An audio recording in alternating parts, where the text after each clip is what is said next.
What's up, guys? Jared Welch, RacingDudes.com, back for another Kentucky Derby horse capsule. We're here, guys. This is it. This is the final weeks leading up to the Kentucky Derby. The horses are starting to arrive at Churchill Downs, as well as Forever Young, right? Because this is the horse, the international horses come in and looking to shake things up, as we've not seen a horse have success kind of coming from overseas in order to win the Kentucky Derby. Magic's done really well with giving me some easy ones as far as the connections and stuff go. But here we go. I'm going to try to pronounce all of these. The owner is Susumu Fujita, first Derby. Trainer is Yoshito Yahagi, first Derby. And the jockey is Rasui Saki, first Derby. So there you go. That's all. I'm sure I got all those dead on. 5 starts, 5 wins. Never lost a race. Over $2 million in earnings. In career earnings, and number 6 on the Kentucky Derby list. So, I mean, really, as far as that goes, not a lot to be negative about. I mean, literally, the horse has not lost a race. Obviously, bred in Japan. Sire is Real Steel. Dam is Forever Darling by Congrats. The price tag was $720,000 in the 2022 Japan horse racing yearling sale. So, all right, there you go. Running style is just kind of a stalker running style, and to that point, let's look at the horse's kind of chances, at least what I think of him, pros and cons. I mean, the positive is, right, it's pretty clear. He's undefeated. He's done all his wins have looked somewhat impressive. And he's like ton of hype. I mean, I don't know that there's been a more hyped up horse. I know Derma had a lot of hype, but Mendelssohn's had a lot of hype. This horse feels from, Japan is just knocking on the door. They're trying to get a Derby win. They're obviously succeeding worldwide, wherever else they go, including the Breeders' Cup, but have not been able to push through in the Kentucky Derby. They're obviously looking to do that here. So there's a lot to like about him in this race. We know their eyes have been on winning the Kentucky Derby. Now let's look at the cons, right? International horses don't do well here. That's just a fact. I mean, horses coming from the UAE Derby to the Kentucky Derby are 0 for 19 lifetime. That's just not. I mean, to me, we're at a point with the 0 for 19 because, again, I think there's been better horses to try that.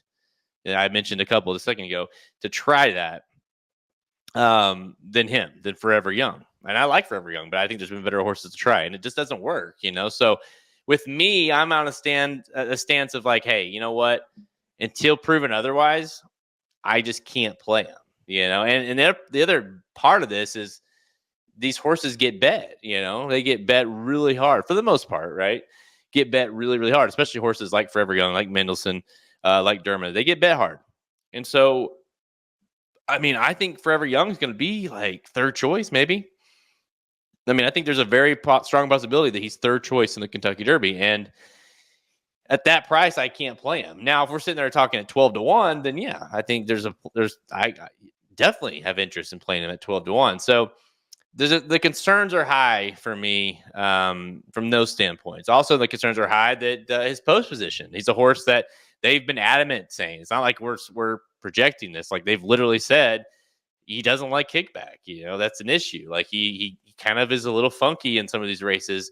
Doesn't like to be behind horses all the time. And guys, I mean, the Derby is going to be that's part of what happens with a lot of these international horses. They come over here and they run their first race trying in the United States is 20 horses, 19 other horses in the race, and there's dirt and kickback everywhere and horses banging around. And, oh shit, like they're like, we're not going to do this. So that's the concern. It kind of takes. I've always said I feel like the horse that's going to break through as far as being that international horse to finally win the Kentucky Derby is going to be a horse that comes over here and preps. Right? We saw it a little bit last year in the Cincinnati Derby to the Kentucky Derby, but we need to see horses that prep over here for the Kentucky Derby and then go to the Kentucky Derby. That first race in the Kentucky Derby is just so tough for some of these horses. So I think the post position concerns are high.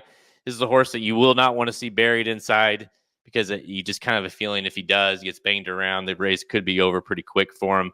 I think you need to be sitting him out wide. You need to hit that outside post position. You want to give him as least amount of traffic and the least amount of kickback as you possibly can. And I'm sure that's something the connections are already talking about. So with all that being said, I just don't know that I can play him. I don't think I'm going to have him anywhere on my tickets. I might play him underneath because I do think he's a quality horse. Like, I don't want to just bash him because I do think he's a good horse. I just am concerned about him winning the race. I just, with all the factors, especially considering the odds will be lower than they should be in terms of, value. So I'm going to probably not use on top. I could be talked into using underneath. We'll see how the post positions kind of shake out, but I just don't think the value's there. I don't think he is a horse that presents any value in this Kentucky Derby. He's going to be overbet, and for those reasons, I'm probably going to stay away from the win side. So there are my thoughts on Forever Young. Let me know in the comments below what you think. He's an all or nothing type horse a little bit, I feel like, in terms of the opinions of people. He feels like he's going to win. He's going to be the one to do it, and others just don't even want to have anything to do with him. So let me know below what you think of Forever Young. Make sure you hit the like button and subscribe. Go over to racingdudes.com right now. You'll get the betting Bible that is available right now for sale on our products page, where you'll get all our bets for the Kentucky Derby and Kentucky Oaks both days at Churchill Downs. So go get your hands on that. Until next time, I'm Jared Welch. See you guys.